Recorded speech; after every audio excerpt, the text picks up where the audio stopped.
As a developer, you need to know the rules town and city by town and city because they vary 317 times across the UK.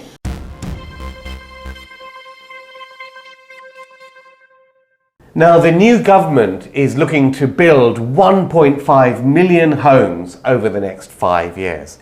Now, that's 300,000 homes a year or 5,753 homes per week. And they've already failed in their time in office. We don't think there are any measures that, the last government didn't succeed with their target, and this government with what they're proposing ain't going to succeed either. Now, in this show, we normally have a moan about things, but we're going to do things slightly differently. We're going to present to you our 10-point manifesto for not just reaching that 1.5 million homes target, but smashing it. And to deliver that manifesto to all of you, I'm joined as usual by Andrew Roberts. Hi, Andrew.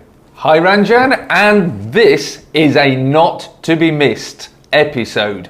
A 10-point manifesto on fixing the broken property market, broken by the government and by the local planners.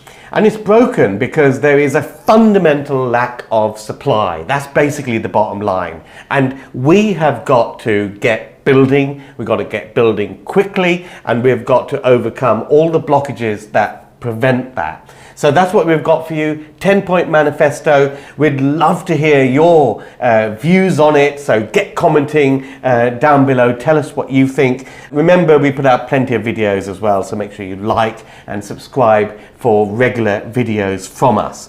So let's get on with point 1 of our manifesto. And that's really about changing the whole culture of the planning system. Now, when you put in a planning application, you fire it off to the Development Control Department. That implies control. That implies a culture of rejection. We want to change that, don't we, Andrew? Absolutely. And whilst I was in Parliament for the opening of Parliament for this new Labour government, I actually had the opportunity, and I will be going back, so comment below what you want in this video or outcome from the video. But what we want is a culture of you are permitted to do it, full stop, unless there is something overriding that says you should not.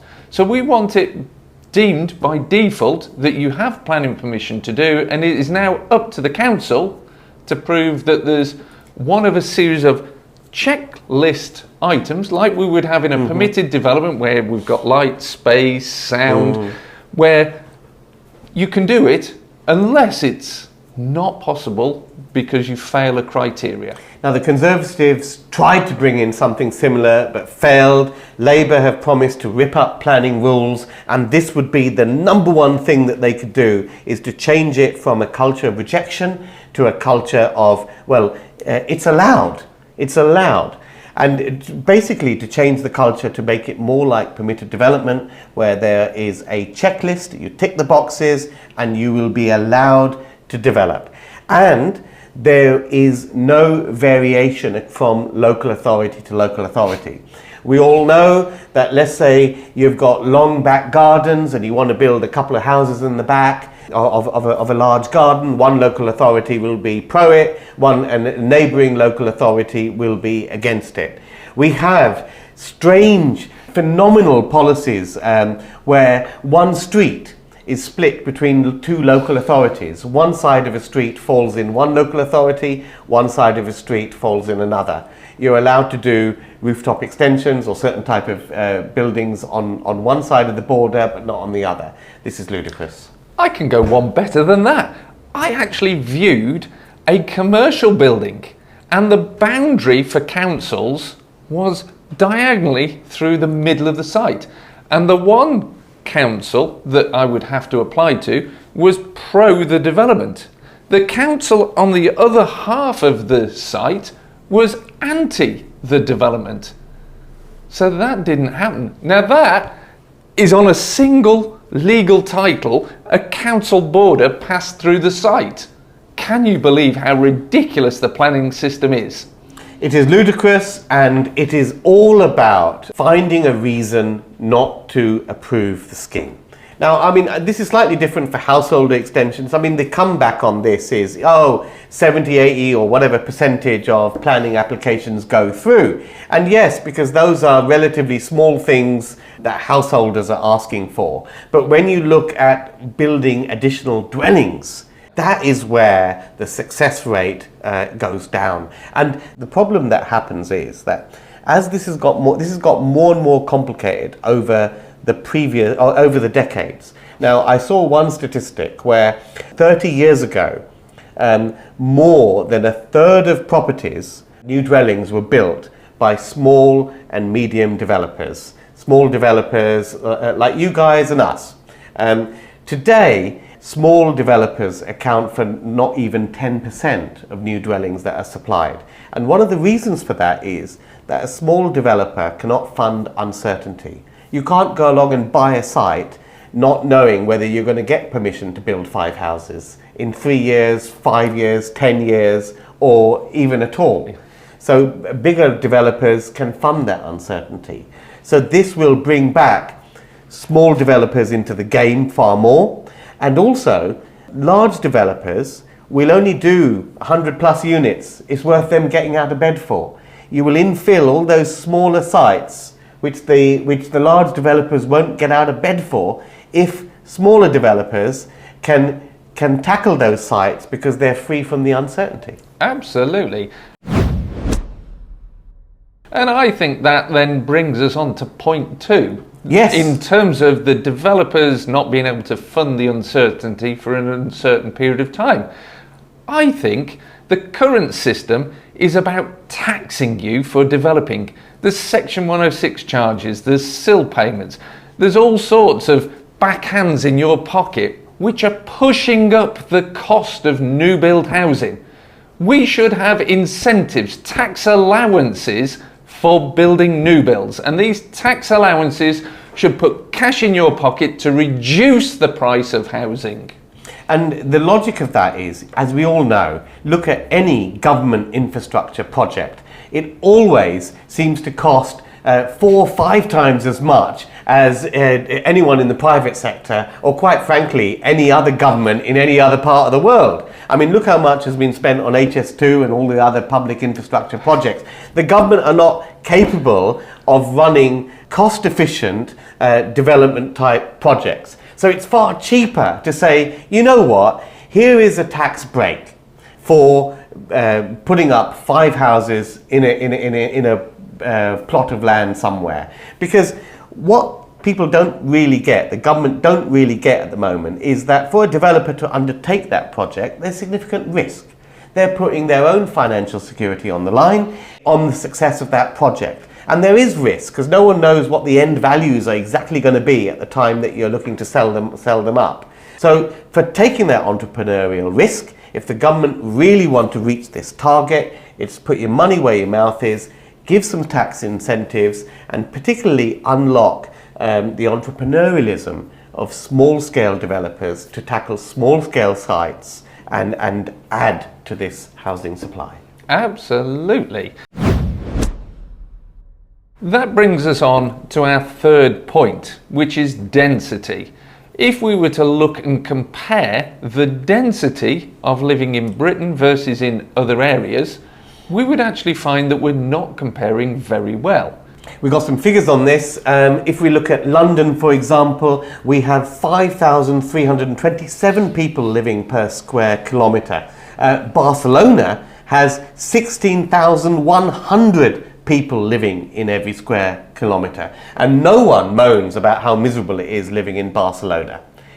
So there is massive scope to increase the density in cities, towns, and villages. So we have a proposal for this, and that's to have different density targets for different types of areas. So cities would be at the highest density. Now, many European cities have densities of about 20,000 people per square kilometre. So that can be a target for a city. And of course, towns and smaller villages and rural settings will have different density targets. But density targets, which was one thing that we don't have, will make more use and more efficient use of the land we already have. So that brings us nicely on to point 4 in our manifesto, which is about space utilisation. We've covered the density of the towns. Now let's have a look at the utilisation of the space within the buildings, because at the moment we're working to a 1960s standard that was set. Now we all have much smaller requirements. Our television sets are wafer thin and they typically sit on the wall. They don't take up half of your lounge. We have computers which are no longer great big boxes with television monitors on them, and they're now little tablets or laptops. So everything we've got is either stored in the cloud and we don't have those big bookcases, or it's a much simpler, cleaner, less cluttered lifestyle. Now, Andrew raises a good point, because the minimum space standards were all set in the 1960s, and we do have less requirement for space. But my fundamental thing here is to do away with space standards altogether, let the market dictate. Because if we have a freer planning system which allows development, then if I build a shoebox for an apartment, then no one will rent it and no one will buy it. So I'll be a stupid entrepreneur for doing so.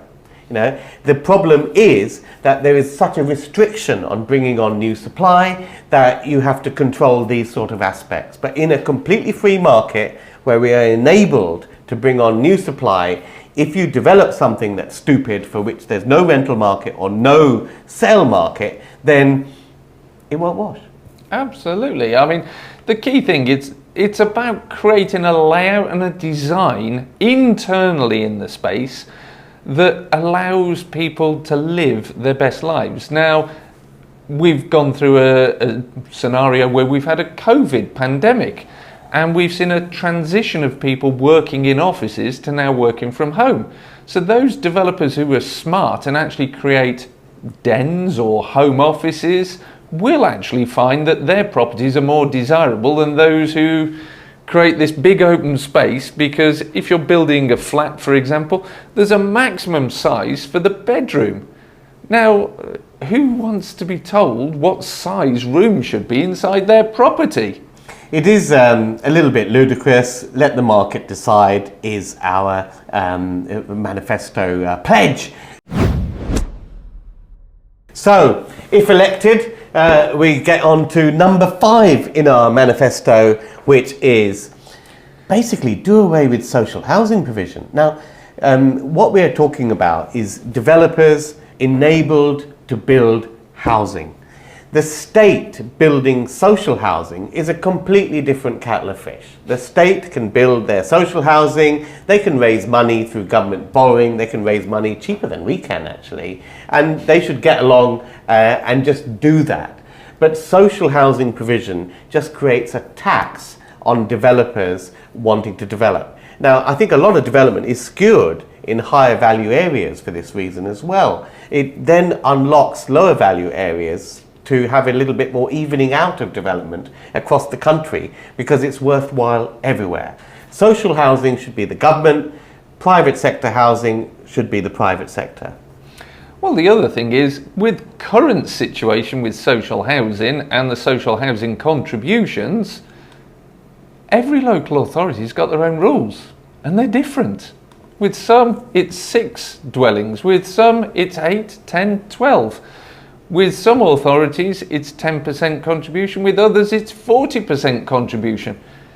As a developer, you need to know the rules, town and city by town and city, because they vary 317 times across the UK. And this creates more uncertainty, because I mentioned earlier that smaller developers are not really adding that many new dwellings to the housing supply because of this uncertainty. So you put in a planning application for 20 new dwellings, and all of a sudden you're hit with a completely unknown social housing provision. Now, here is the thing.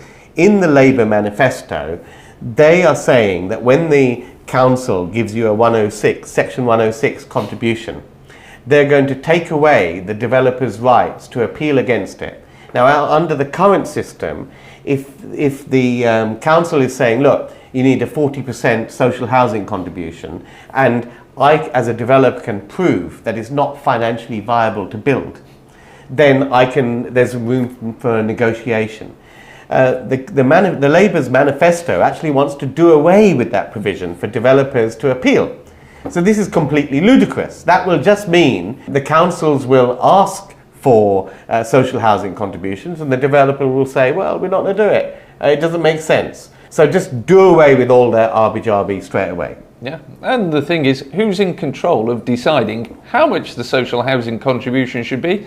The council. So if they know that you can't negotiate with them because it doesn't make sense, they're asking for a contribution that puts you into a loss on the development, they won't care. They'll just jack it up and everybody will go for 40% across the board. And with the elephant in the room with social housing, and this has been a massive problem in many London councils, is that often it's there to ensure vote bank. What many Labour authorities have been scared of is the spate of gentrification of areas during the 1980s. So areas that were previously run down became yuppified, and those became more homeowner, yuppified and Tory voting. And they don't want to lose that. So a lot of this social housing provision in the first place has been born from fear of gentrification of areas. So by having a social housing commitment, it means that they can socially engineer that their vote bank doesn't diminish over time. We can't build 1.5 million homes in 5 years if you're going to use it as a tool to gerrymander the voting system. Now that brings us to our point 6. Point 6 is one of my favourites actually. Grayfield Development. Neither of us are grey mind, but on that note, comment below. Go on. If you're liking this manifesto, comment below as well. Tell us whether there's anything we've missed. But Grayfield, Andrew. Grayfield Development. This is looking at buildings that already exist and increasing the density or changing the use of them to other uses. So this might be an office conversion, converting space above a shop, where that is underutilised, especially in this current moment in time where there are more vacant offices and shops and shop-uppers than there ever has been. Now you can see on your screen a typical Grayfield development site.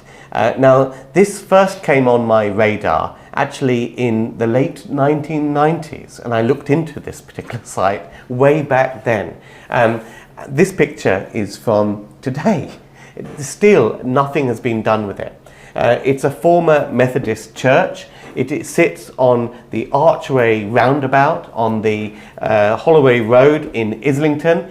Many people have put up schemes to basically knock this building down and do mixed commercial, residential use or whatever. This building has had no economic use for the last 30 years. It sits in an area where there is massive housing need, but no one has been able to get through the planning rules to redevelop this site.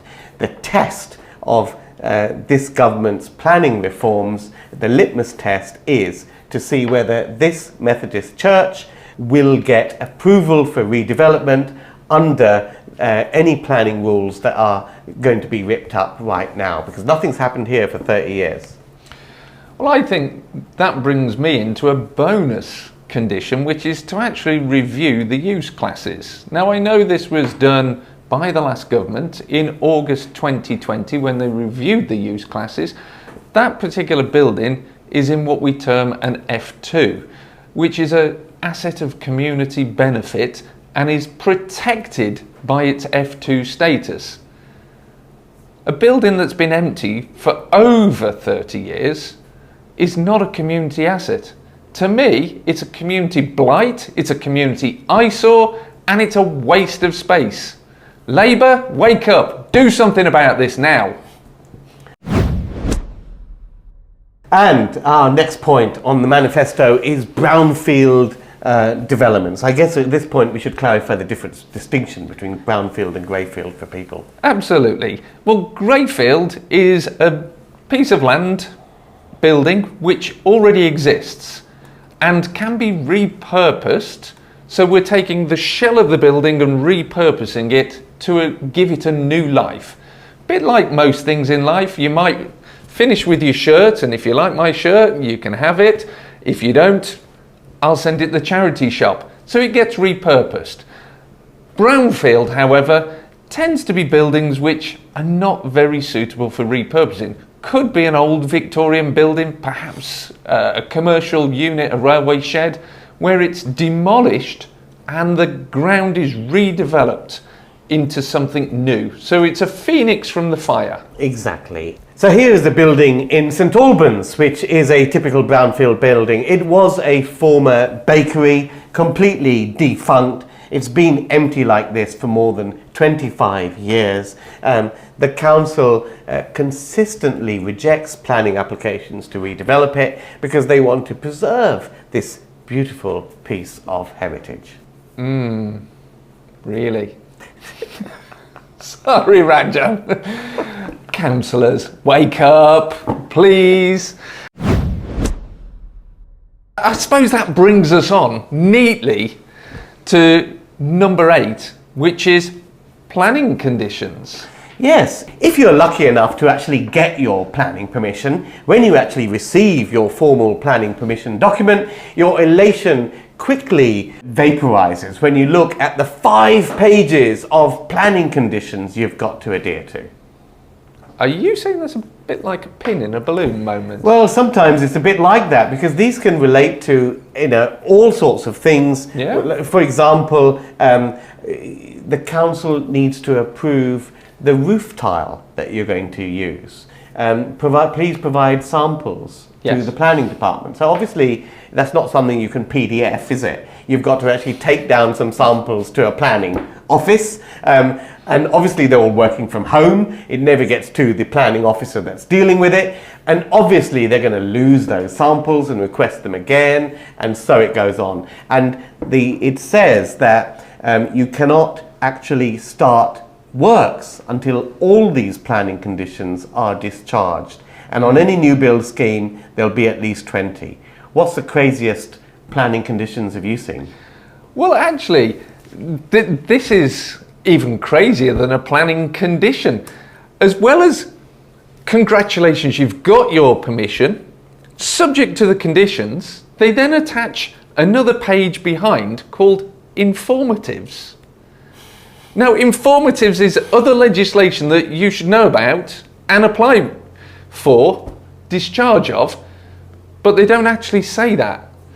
So they're hidden under informatives. So the most bonkers one is saying that you must comply with water neutrality under the section 75 to 78, section 78 of the Natural Habitats Act of England. And it's like, well, okay, what does that mean in English that I have to comply? So you go and read it and it says, basically you've got to put another planning application in to get another approval for the same site that's just been approved. And it appears, and this is why we would do away with this sort of stuff in our manifesto, because it seems as though it's this culture, it goes back to this culture again. The council are begrudgingly can't find anything to refuse you on. So they have to give you the consent, they have to give you the permission, but they will poison it with all this other stuff. And some of these informatives are just there to trip you up, that they can come and get you on a technicality on. And it's also the time. People spend at least, you often see a site that's been given planning permission and no one starts building for 9 months, 12 months afterwards, and they say, oh, developers are land banking, blah, blah, blah. No, if you're building any more than 12 houses, it is going to take you pretty much minimum 9 months before you can discharge all the conditions. It's bonkers because you're sitting there, you've got this permission, you want to get going, you've got your builders lined up because the planners have said verbally on the phone to you or by email, yeah, should be approved, you can start lining things up. You get everything lined up and it's a full start because they've rammed you with all of these additional conditions and informatives that you have to comply with that take you forever to get done. So then you end up losing the builder, and then you've got to get back in the builder's schedule. And that's red tape, and that leads us on to number 9 in our manifesto, is really having a bonfire of red tape and irrelevant reports that need to be submitted along with any planning application. Now this is going to put a lot of people out of work who produce 50-page reports with lots of graphs on everything from noise to daylight to traffic surveys to contamination reports to all of this sort of stuff. Now what happens in other countries is that they zone particular areas. So a particular area is zoned for redevelopment and everything is allowed within that zone. What we have is that if I'm doing a development scheme at this address, I have to spend thousands and thousands of pounds for this report, that report, the other report. And even though someone directly opposite the street may have done a development a year ago and paid for the same reports a year ago, it doesn't make sense, and it means that you're not going to get your 1.5 million target. Here, that's a brilliant, brilliant proposal to tear up all of those expert reports. We should have a proactive planning system. Proactive because we define within our towns and cities areas, zones, as Ranjan referred to them as, areas or zones, where we can do this and we encourage it. And the council once, and once only, goes and undertakes a water report for that area. Is it a flood zone? They undertake a report about transportation and public transport in that area, so that the whole thing is done once by one person, one body, the council, and nobody else. And that leads us on to our final point in our manifesto, which is conservation areas and property types. Now, what we have a lot of Victorian properties. Do we really need to conserve all of them? Now, the growth of many cities the world over, from New York to Singapore to Sydney, many cities have only managed to grow and grow with the right density by saying, look, we do need to conserve some buildings, but not every Victorian house needs to be conserved, because otherwise our cities will just sprawl into every green space there is, and we won't get anywhere. So we've got to have a little bit more of a grown-up and joined-up thinking to conserving property types. And is it actually the best thing to conserve these non-green properties anyway? Absolutely. I mean, we all know environmentalists out there, and you've got a few that you like and support quite often. They're more mentalists.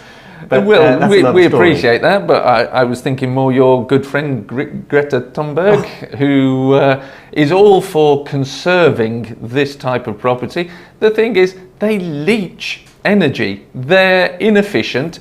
They're not space efficient either.